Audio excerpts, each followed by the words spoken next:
الحمدللہ رب العالمین والصلاة والسلام علی سید الانبیاء والمرسلین اما بعد فاعوذ باللہ من الشیطان الرجیم بسم اللہ الرحمن الرحیم الصلاة والسلام علیک یا رسول اللہ وعلی آلک واصحابک یا حبیب اللہ الصلاة والسلام علیک یا نبی اللہ وعلی آلک واصحابک یا نور اللہ۔ میٹھے میٹھے اسلامی بھائیوں، درود پاک پڑھنے کے بے شمار فضائل و برکات ہیں۔ مصطفیٰ جان رحمت شمع بزم ہدایت صلی اللہ تعالی علیہ وسلم کا فرمان عالی شان ہے کہ جو کوئی شخص مجھ پر ایک بار درود پاک پڑھتا ہے، اللہ تعالیٰ اس پر 10 رحمتیں نازل فرماتا ہے، اس کے 10 گناہوں کو مٹا دیتا ہے اور اس کے 10 درجات کو بلند فرماتا ہے۔ سبحان اللہ، ایک درود پاک پر اتنی برکتیں ہیں، تو جو کثرت سے درود پاک پڑھتے ہیں ان کو کتنی برکتیں نصیب ہوتی ہوں گی۔ تو ہم سب کو مل کر کثرت کے ساتھ درود پاک پڑھنے ہیں۔ آئیے مل کر محبت کے ساتھ بآواز بلند درود پاک پڑھ لیں۔ صلو علی الحبیب صلی اللہ تعالی علی محمد صلی اللہ علیہ وسلم۔ میٹھے میٹھے اسلامی بھائیوں، آج جو ہمارا بیان کا موضوع ہے کہ رمضان کا استقبال کیسے کیا جائے، رمضان کی پریپریشن کیسے کی جائے۔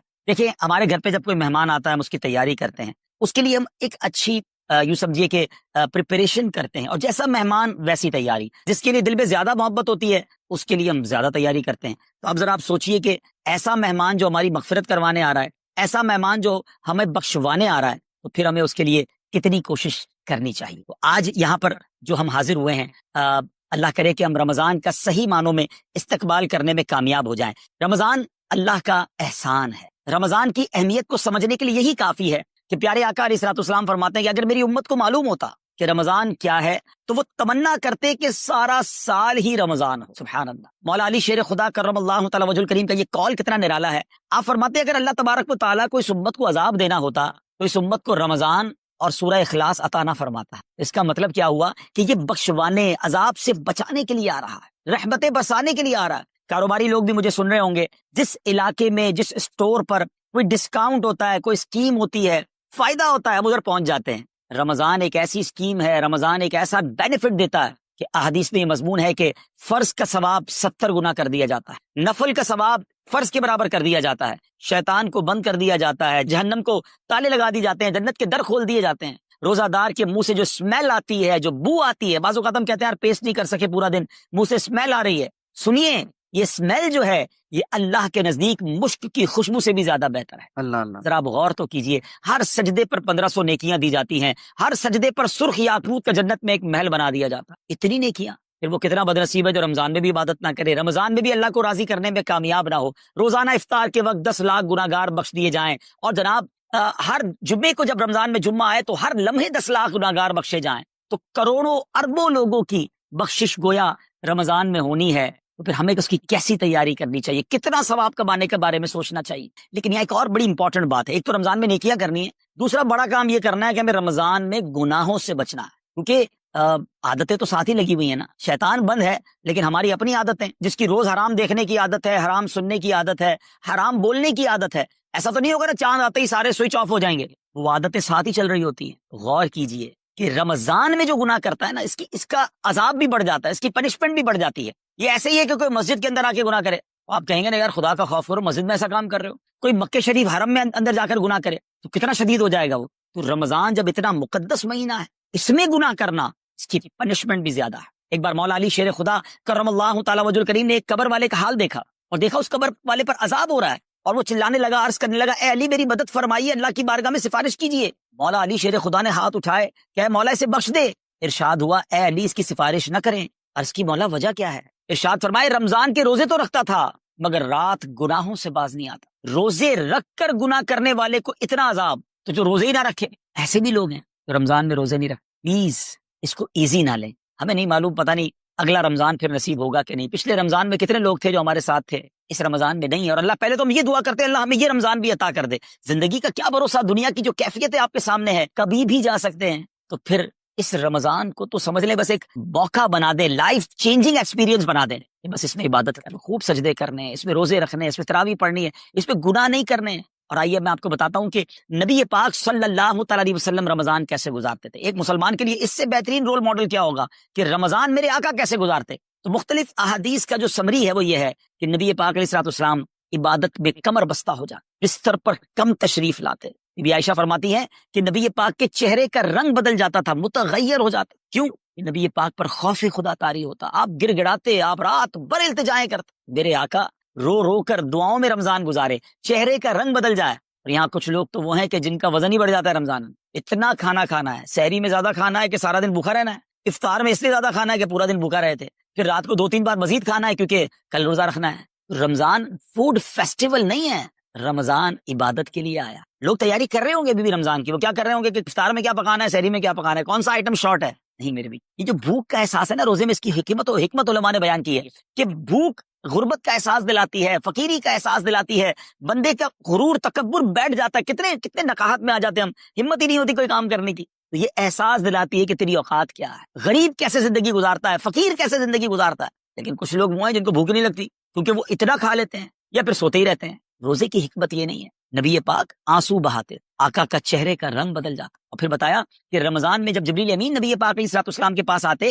تو آقا علیہ الصلوۃ والسلام ان کے ساتھ قرآن پاک کا دور فرماتے۔ اور پھر ایک اور نبی پاک کا خوبصورت انداز کہ پیارے آقا ویسے تو سب سے بڑھ کر سخی ہیں، مگر جب رمضان آتا تو نبی پاک کا دریائے سخاوت ایسے بہتا تھا جیسے تیز آندھی، بلکہ اس سے بھی زیادہ۔ اللہ یہ 3-4 چیزیں آپ نے میں نے پکڑ لینی ہے۔ آقا علیہ الصلوۃ والسلام کے پیچھے پیچھے جانا نا جنت میں، ہم نے بھی یہ کام کرنا۔ یہ راتیں مانگنے کی راتیں، التجا کرنے کی راتیں، سجدے کرنے کی راتیں، ہمیں تہجد بھی پڑھنی ہے، ہمیں انشاءاللہ نوافل بھی پڑھنے ہیں، اور کم از کم قرآن ایک بار تو پورا انڈرسٹینڈ تو کریں نا۔ تلاوت، ترجمہ، تفسیر کب کریں گے؟ بڑی بڑی ڈگریاں ہیں، بڑے بڑے پاسپورٹ اور جناب بہت سارا سرمایہ ہے، مگر ایک بار بھی قرآن پورا ترجمے اور تفسیر سے نہیں پڑھا ہوگا۔ بہت سارے لوگ ایسے ہیں، ذرا سوچئے نا۔ اچھا یہ مہینہ نزول قرآن کا مہینہ ہے، رمضان اور قرآن کو جو خاص نسبت حاصل ہے نا، تو اس مہینے میں قرآن کو پکڑ لے۔ ہائے ہائے، اللہ کرے رمضان قرآن کے ساتھ گزرے، ہماری صبح قرآن کے ساتھ ہو، ہماری شام قرآن کے ساتھ، ہم قرآن سمجھنے والے بن جائیں۔ اچھا میں ایک اور بات بتاؤں، آپ مہینہ کتنا پیارا، صرف اس مہینے میں قرآن نازل نہیں ہوا، باقی بھی تو 3 آسمانی کتابیں ہیں نا، زبور، انجیل، توریت، یہ بھی رمضان میں ہی نازل ہوئی ہیں۔ اللہ کریم نے ان تمام مبارک کتابوں کو نازل کرنے کے لیے رمضان کا مہینہ منتخب فرمایا، اتنا مبارک مہینہ ہے، تو ہمیں خوب اس میں تلاوت قرآن کرنی۔ اور اب دعوت اسلامی نے کتنا آسان کر دیا، تفسیر قرآن عطا فرما دی، صراط الجنان آسان اردو میں، اور پھر جناب اس کو اپلیکیشن پر بھی دے دیا، اس کے PDF بھی جاری کر دیے، ڈاؤن لوڈ کر لیں موبائل میں۔ اب تو آڈیو تفسیر قرآن بھی آپ کو دے دی، اگر پھر بھی سنیں نہ، پڑھیں نہ، قرآن سے دور رہیں تو یہ ٹھیک نہیں ہے۔ پلیز اس رمضان کو قرآن کے ساتھ گزاریں۔ اور پھر جو نبی پاک کا جو سخاوت والا انداز ہے نا، صدقہ و خیرات کرنا، ہر سائل کو عطا فرماتے، تو یہ بھی ہمارا ایٹیٹیوڈ ہونا چاہیے کہ خوب دل کھول کر خرچ کریں، سب سے پہلے اپنی پوری زکوٰۃ ادا کریں۔ یہ اتنی بڑی اب بدقسمتی ہوتی جا رہی ہے، ایسا فیل ہوتا ہے دنیا بھر کے تاجران اور لوگوں سے جب ہم ملتے ہیں کہ جس طرح رمضان کے علاوہ بہت تھوڑی تعداد میں مسلمان نماز پڑھتے ہیں نا 5 ٹائم، ایسا لگتا ہے اب زکوٰۃ بھی بہت کم لوگ ہی دیتے، پوری زکوٰۃ نہیں دیتے، اندازے سے نکال دی، کیلکولیشن کرتے نہیں ہیں۔ اور یہ بھی فیلنگز آتی ہیں کہ زکوٰۃ جتنی بڑھتی جاتی ہے نا، ہزاروں میں جس کی زکوٰۃ ہے وہ دے دیتا ہے، لاکھوں والا بھی شاید دے دیتا ہے، لیکن جب زکوٰۃ ہی کروڑوں میں پہنچ جاتی ہے نا، تو پھر یہ دل پر بھار پڑنا لگ جاتا ہے، ڈیفیکلٹ لگنا شروع ہو جاتی ہے۔ بندہ یہ کیوں نہیں سوچتا کہ اگر اللہ پاک نے مجھ پر لاکھوں میں زکوٰۃ ہے، تو اللہ نے کروڑوں دیے تو لاکھوں میں زکوٰۃ ہے، اگر کروڑوں میں زکوٰۃ ہے تو اربوں ہے تو کروڑوں میں زکوٰۃ ہے نا۔ زکوٰۃ کتنی ہے؟ ضروریات زندگی کی تمام چیزوں سے فارغ ہونے کے بعد جو مال تجارت، سونا چاندی، کیش یا پرائز بانڈ، یہ جو اس کی تفصیلات ہیں، اس پر 2.5% ہے۔ میں ایک اور لاجک سے آپ کو بات سمجھاؤں، اگر اس لاجک سے سمجھے تو زکوٰۃ تو 1-1.5% بنتی ہے۔ وہ کیسے؟ ہم سب کے گھر نکل گئے، اس پہ زکوٰۃ نہیں ہے، ہماری گاڑیاں نکل گئیں، اس پہ زکوٰۃ نہیں ہے، جن کی فیکٹریاں ہیں وہ فیکٹریاں بھی مائنس کر دی گئیں، جن کی دکانیں ہیں وہ دکانیں بھی مائنس ہو گئیں۔ اچھا جناب اس کے علاوہ اگر کرائے پہ کچھ پراپرٹی دی ہوئی ہے اس پر زکوٰۃ نہیں ہے۔ اگر ان سب پر زکوٰۃ ہوتی، یعنی جو کچھ میرے پاس ہے ان سب پر ہوتی تو کتنی زیادہ ہو جاتی، اور اتنی ساری چیزیں نکل گئیں، پھر تو اگر ٹوٹل پر لگائے تو 1-1.5% ہی بنتا ہے۔ اب جب سب کچھ نکالنے کے بعد تھوڑے سے مال پر 2.5% ہے، اور بھی سال میں ایک بار ہے، اس کو بھاری نہ سمجھیں، یہ بربادی ہے جو زکوٰۃ نہیں دیتے۔ یاد رکھیے گا حدیث پاک کا مضمون ہے کہ یہ مال کا میل ہے، جس مال سے مل جائے اس مال کو بھی برباد کر دیتا ہے۔ بربادیاں آتی ہیں، بے سکونیاں آتی ہیں، بیماریاں آتی ہیں، اور آگے جو دے دیتا ہے سبحان اللہ، اس کے بارے میں حدیث پاک میں آتا ہے کہ اپنی زکوٰۃ دے کر اپنے مالوں کو مضبوط قلعوں میں قید کر لو، اپنے مال کو سیکیور کریں۔ لوگ کہتے ہیں انشورنس ہونی چاہیے، آگ نہ لگ جائے، چوری نہ ہو جائے، ڈوب نہ جائے۔ اللہ کے حبیب علیہ الصلوۃ والسلام فرماتے ہیں اس کا مضمون ہے کہ جب بندہ اللہ کی راہ میں خرچ کرتا ہے نا، تو وہ صدقہ بندے کے ہاتھ سے نکل کر اللہ کے دستے قدرت میں چلا جاتا ہے، اور اللہ کریم تمہارے صدقوں کو پالتا ہے جس طرح تم اپنے جانور کے بچوں کو پالتے ہو۔ بچہ ہوتا ہے نا جانور کا، بڑا ہو جاتا ہے، فرمایا بندہ کھجور کا صدقہ دے گا اللہ پہاڑ جتنا عطا فرمائے، اس دن بھی ملے گا اور ملٹیپلائی ہو کر ملے گا۔ اچھا جو ادھر خرچ کیا ادھر کیا ملے گا؟ ادھر بھی نبی پاک علیہ الصلوۃ والسلام فرماتے ہیں جس کا مضمون ہے میں قسم کھا کر کہتا ہوں، یعنی نبی پاک تو جو فرمائے حق ہے۔ اس حدیث میں تو آقا علیہ الصلوۃ والسلام قسم اٹھا رہے ہیں کہ میں قسم کھا کر کہتا ہوں کہ اللہ کی راہ میں خرچ کرنے سے مال کم نہیں ہوتا، نہ ادھر کم ہونا ہے اور ادھر بھی ملنا ہے، تو پھر تو سودا اب کتنا نفع والا ہے۔ اور یہ آپ چیک کر لیں پوری دنیا میں جہاں مجھے سنا جا رہا ہے کہ جو لوگ پوری زکات دیتے ہیں نا ان کا مال ملٹیپلائی ہوتا ہے، اگلے سال زیادہ زکات دے رہے ہوتے ہیں۔ زیادہ زکات کیسے ہو گئی؟ کیونکہ مال بھی بڑھ گیا، تو ادھر بھی بینیفٹ ہے ادھر بھی بینیفٹ ہے، نقصان کا سودا ہی نہیں ہے۔ پھر چاہتے ہو بلاؤں سے بچ جائیں تو روایتوں کا مضمون ہے کہ صدقہ بلا اور بندے کے بیچ میں آ جاتا ہے، بلا اترتی ہے صدقہ روک لیتا ہے، لڑائی کرتا ہے اس سے، اور بندے پر بلائیں اور پرابلمز اور ڈیفیکلٹیز آنے سے اسے روکتا ہے۔ اگر چاہتے ہیں کہ برائیوں کے دروازے بند رہیں، چاہتے ہیں کہ بری موت سے بچیں، چاہتے ہیں کہ رزق میں اضافہ ہو، چاہتے ہیں کہ بلاؤں سے بچیں، ادھر بھی مال میں اضافہ ہو ادھر بھی خزانے ملیں، تو اللہ کی راہ میں دل کھول کر خرچ کریں۔ اور یہ مہینہ it's the right month for generosity, یہ بہترین مہینہ ہے سخاوت کرنے کا، کیونکہ نبی پاک کا یہ انداز تھا کہ رمضان میں خوب سخاوت فرماتے، تو غریبوں کی مدد کریں، ایسی مدد کریں کہ چہروں پہ مسکراہٹیں آ جائیں، لوگوں کے دسترخوان اچھے ہو جائیں، ان کے گھروں میں بھی کچھ اچھے کھانے پہنچ جائیں۔ اور اس میں سب سے بہترین طریقہ یہ ہے کہ اپنے غریب رشتہ داروں کو آپ مدد کریں، اگر وہ مستحق ہے نا زکوٰۃ کے، تو حق ہے کہ سب سے پہلے اپنے غریب رشتہ داروں پہ، پھر زکوٰۃ بچ جائے۔ عاشقان رسول کی عظیم الشان بڑی تحریک دعوت اسلامی آپ کے سامنے ہے، جو دین متین کی خدمت کر رہی ہے۔ جامعۃ المدینہ ہیں، مدرسے ہیں، بچے اور بچیاں عالم بن رہے ہیں، عالمہ بن رہے ہیں، حافظ بن رہے ہیں، ناظرہ قرآن، اور ان سے کوئی فیس بھی نہیں لی جا رہی۔ ہزاروں بچے فری آف کاسٹ ہمارے پاس ایکوموڈیشن رکھے ہوئے ہیں، جن کو کھانا پینا رہنا دعوت اسلامی نے دینا ہے۔ آپ ذرا سوچئے یہ امت کی کتنی بڑی خدمت ہے کہ علماء دینا، حافظ قرآن، مسجدوں کے امام یہاں سے پروڈیوس ہوتے ہیں۔ اور پھر آگے چلیں تو دعوت اسلامی نے اسلامک میڈیم اسکول بنائے دارالمدینہ، پھر سال کی 600 کے قریب مسجد دعوت اسلامی بناتی ہے۔ میڈیا کے ذریعے جو بے حیائی پھیلائی جا رہی تھی، تو مدری چینل اردو، پھر مدری چینل انگلش، پھر مدری چینل بنگلہ۔ اب بچے مذہبی پروگرام اتنا غور سے نہ دیکھتے تھے، وہ اپنے بچوں کے آئٹمز دیکھنا چاہتے تھے، تو گناہوں بھرے کارٹونز اور پروگرام سے اور پوئمز سے چھڑانے کے لیے Islamic poems, Islamic cartoons, Islamic بچوں کے پروگرام، تاکہ بچے بھی جو ہے وہ الحمدللہ بچے رہیں۔ اور اب اس کی کیا زبردست پاپولیرٹی ہے کہ آپ کڈز مدری چینل کے یوٹیوب چینل پہ جائیں، ہمارا ایک ایک کلپ 10 ملین 12 ملینز میں دیکھا جا رہا ہے۔ تو کون دیکھ رہا ہے؟ وہ بچے جو گناہوں بھرے کارٹونز دیکھتے تھے، اب الحمدللہ اللہ رسول کی باتیں وہاں سن رہے ہیں۔ پھر آگے چلیں تو دعوت اسلامی جناب یہ دینی کاموں کے ساتھ ساتھ جو ویلفیئر کے کام کر رہی ہے، غریب مسلمانوں کی امداد کا کام، زلزلے اور سیلاب زدگان کی ریسکیو کرنے کا کام، گونگے بہرے نابینا اور معذور افراد کی ریہیبلیٹیشن کا کام، تھیلیسیمیا کے مریضوں کو خون دینے کا کام، 26 لاکھ مسلمانوں کو دنیا بھر میں راشن، کھانا، پانی صرف اس ایک سال میں دعوت اسلامی نے پہنچایا۔ تو یہ کمال کی آرگنائزیشن ہے۔ دیکھیں آپ دنیا کی بہت ساری NGOs کو جانتے ہوں گے، کوئی مدرسے چلاتا ہے تو مدرسے ہی چلاتا ہے، کوئی مسجد بناتا ہے تو مسجد ہی بناتا ہے، کوئی کھانا کھلاتا ہے تو کھانا ہی کھلاتا ہے، کوئی جناب غریبوں کی مدد تو وہی کام، کوئی ہاسپٹل تو ہاسپٹل۔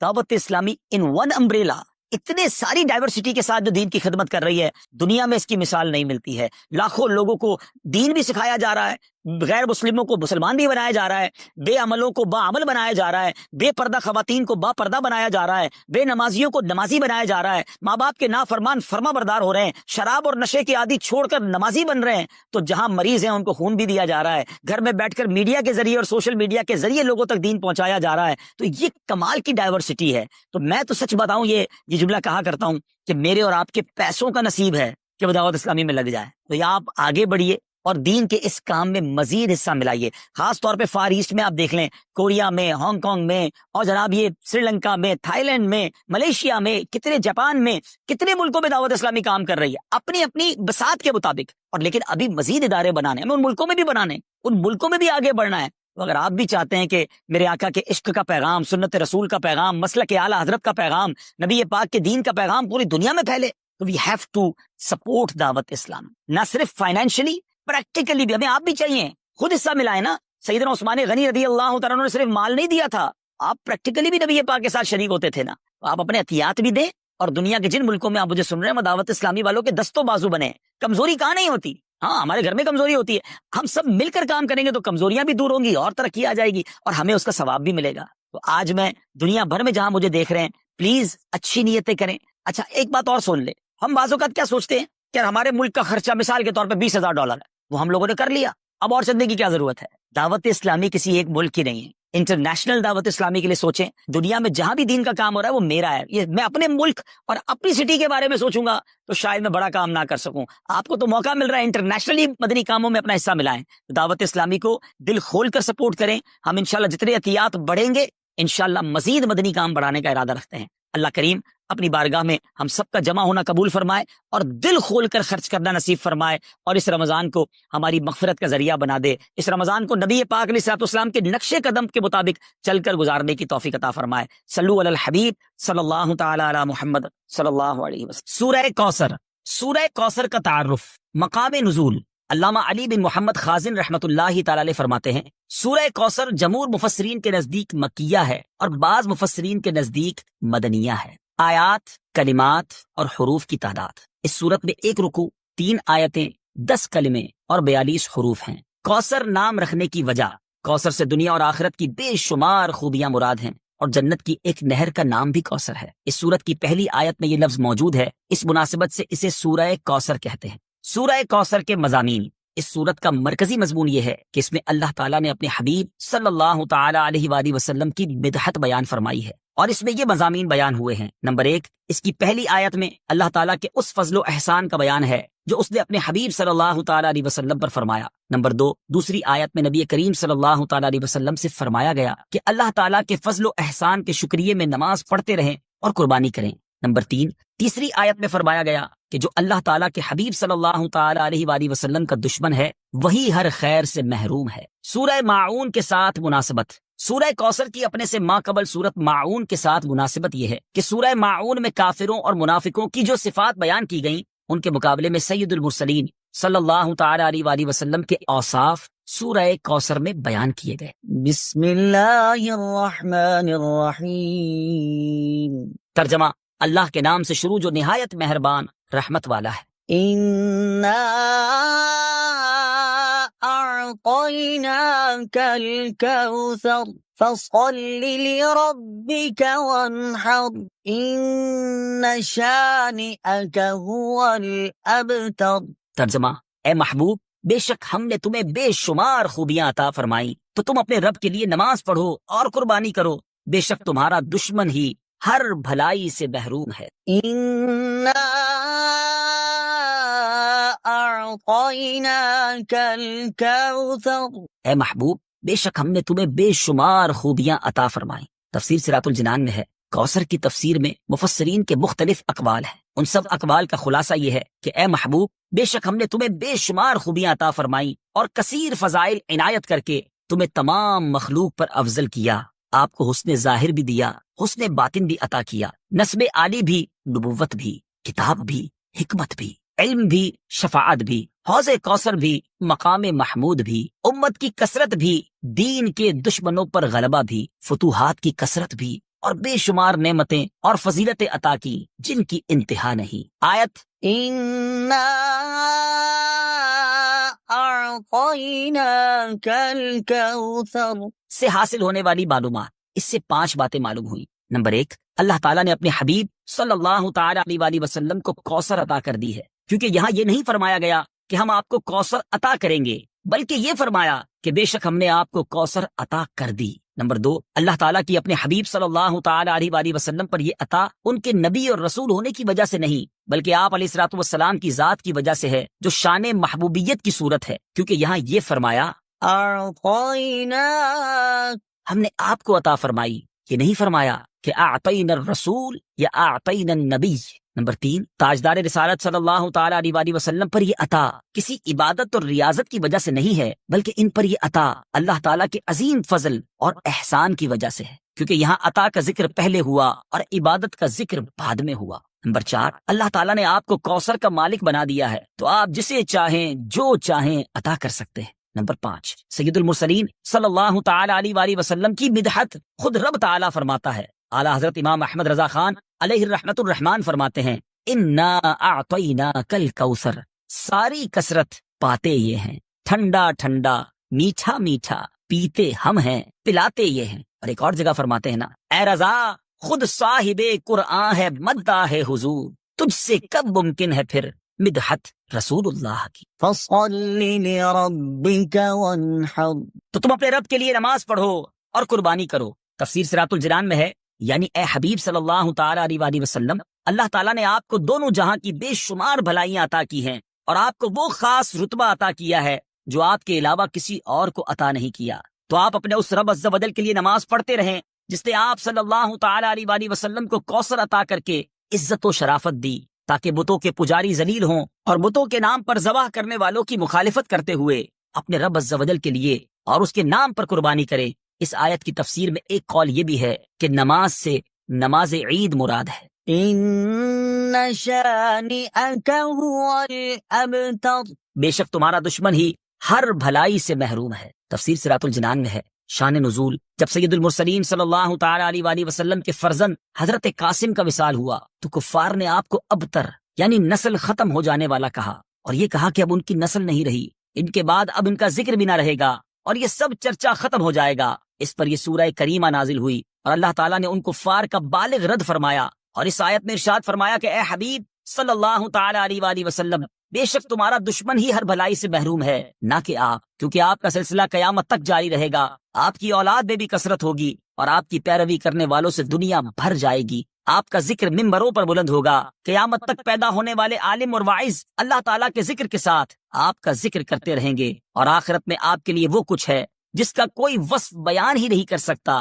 تو جس کی یہ شان ہے وہ ابتر کہاں ہوا، بے نام و نشان اور ہر بھلائی سے محروم تو آپ کے دشمن ہیں۔ اعلیٰ حضرت امام احمد رضا خان رحمۃ اللہ تعالی علیہ اس صورت کی تفسیر بیان کرتے ہوئے فرماتے ہیں، عاص بن وائل شقی نے جو صاحبزادہ سید المرسلین صلی اللہ تعالی علیہ وآلہ وسلم کے انتقال پرملال پر حضور کو ابتر یعنی نسل بریدہ کہا، حق تعالی نے فرمایا إنا أعطيناك الكوثر بے شک ہم نے تمہیں خیر کثیر عطا فرمائی کہ اولاد سے نام چلنے کو تمہاری رفعت ذکر سے کیا نسبت، کروڑوں صاحب اولاد گزرے جن کا نام تک کوئی نہیں جانتا، اور تمہاری ثنا کا ڈنکا تو قیامت تک اکناف عالم اور اطراف جہاں میں بجے گا، اور تمہارے نام نامی کا خطبہ ہمیشہ ہمیشہ اطباق فلک آفاق زمین میں پڑھا جائے گا۔ پھر اولاد بھی تمہیں وہ نفیس و طیب عطا ہوگی جن کی بقا سے بقائے عالم مربوط رہے گی، اس کے سوا تمام مسلمان تمہارے بال بچے ہیں، اور تم سب مہربان ان کے لیے کوئی نہیں، بلکہ حقیقت کار کو نظر کیجئے تو تمام عالم تمہاری اولاد مانوی ہے کہ تم نہ ہوتے تو کچھ بھی نہ ہوتا، اور تمہارے ہی نور سے سب کی آفرینش ہوئی۔ اسی لیے جب ابو البشر آدم تمہیں یاد کرتے تو یوں کہتے، یا ابنی صورتن و ابایا معنن، اے ظاہر میں میرے بیٹے اور حقیقت میں میرے باپ۔ پھر آخرت میں جو تمہیں ملنا ہے اس کا حال تو خدا ہی جانے، جب اس کی یہ عنایت بے غایت تم پر مبذول ہو تو تم ان اشقیاء کی زبان درازی پر کیوں ملول ہو، بلکہ فصل لربك وانحر رب کے شکرانے میں اس کے لیے نماز پڑھو اور قربانی کرو۔ إن شانئك هو الأبتر جو تمہارا دشمن ہے وہی نسل بریدہ ہے کہ جن بیٹوں پر اسے ناز ہے، یعنی عمرو و حشام رضی اللہ تعالی عنہما، وہی اس کے دشمن ہو جائیں گے، اور تمہارے دین حق میں آ کر بوجائے اختلاف دین اس کی نسل سے جدا ہو کر تمہارے دینی بیٹوں میں شمار کیے جائیں گے۔ پھر آدمی بے نسل ہوتا تو یہی صحیح کے نام نہ چلتا، اس سے نام بد کا باقی رہنا 1000 درجے بدتر ہے۔ تمہارے دشمن کا ناپاک نام ہمیشہ بدی و نفرین کے ساتھ لیا جائے گا، اور روز قیامت ان گستاخیوں کی پوری سزا پائے گا۔ والعیاذ باللہ تعالی۔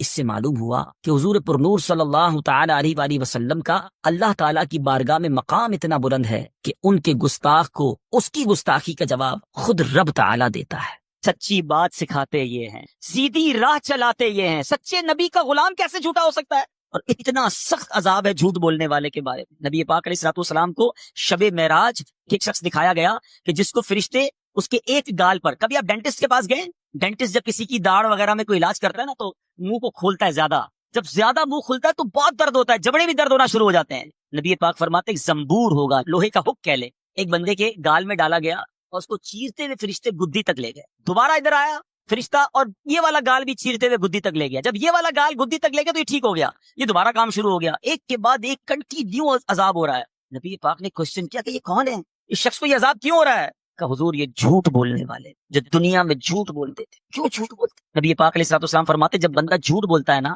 تو اس کی منہ سے ایک ایسی بدبو نکلتی ہے کہ اس منہ سے فرشتہ 1 میل دور چلا جاتا ہے۔ اب مجھے کئی لوگ ملتے ہیں، آپ کو بھی ملتے ہوں گے، یار مزہ نہیں ہے طبیعت میں، گھر میں برکت نہیں ہے، کاروبار ٹھیک نہیں ہے، جو دیکھو بیمار ہے، ٹینشن بڑی ہے، گھر میں لڑائی جھگڑے بڑے ہیں۔ میں آپ سے پوچھتا ہوں آپ کے گھر میں رحمت کے فرشتے کیسے آئیں گے؟ آپ جھوٹ بول بول بول کر رحمت کے فرشتے دور کر دیے۔ خدا را سمجھیے، جھوٹ اللہ کو سخت ناپسند ہے، مسلمان کیسے جھوٹا ہو سکتا ہے؟ اس کو منافق کی نشانی کہا گیا۔ تو اپنی زبان سے اگر جنت حاصل کرنی ہے تو اس زبان کو جھوٹ سے بچانا ہو۔ اور اسی جھوٹ کا ایک اور عجیب و غریب کانسیپٹ اب کیا آ گیا ہے کہ اب جوکس بنانے، جب سے سوشل میڈیا آیا ہے ہماری نوجوان نسل کو تو پاگل کر کے رکھ دیا ہے۔ سارا ٹائم ہمارا جناب سوشل میڈیا میں جا رہا ہے۔ اب کیا ہو گیا، میرے وہ بھائی جو اب پتہ نہیں وہ ٹک ٹاک بناتے ہیں، اب پرینک کا زمانہ آ گیا ہے کہ جناب کسی کے ساتھ پرینک کریں گے، تھوڑا مزہ آئے گا، اس کو ستائیں گے، اس کے ساتھ کوئی ایسا جھوٹ بولیں گے۔ پہلے تو اپریل فول پر جھوٹ بولتے تھے، اب اس کو کنڈیم کرتے تھے، اب تو پورا سال ہی فول ہے بھائی۔ جس کو دیکھو نیا پرینک بنانا ہے، کیا بنانا ہے، فلاں کو کہیں گے تیری ماں بیمار ہو گئی، فلاں کو کہیں گے یہ مسئلہ ہو گیا، اس کے سامنے کوئی ایسی بات کریں گے جس سے وہ پریشان ہو جائے، اس کی ویڈیو بنائیں گے۔ استغفر اللہ، سوچئے آپ گناہ کی بھی ویڈیو بنا رہے ہیں اپنی کچھ چھوٹی سی ویڈیو کے لیے۔ جو ٹک ٹاک بناتے ہیں، جو ویڈیوز بناتے ہیں اور چاہتے ہیں میرے کچھ لائکس آ جائیں،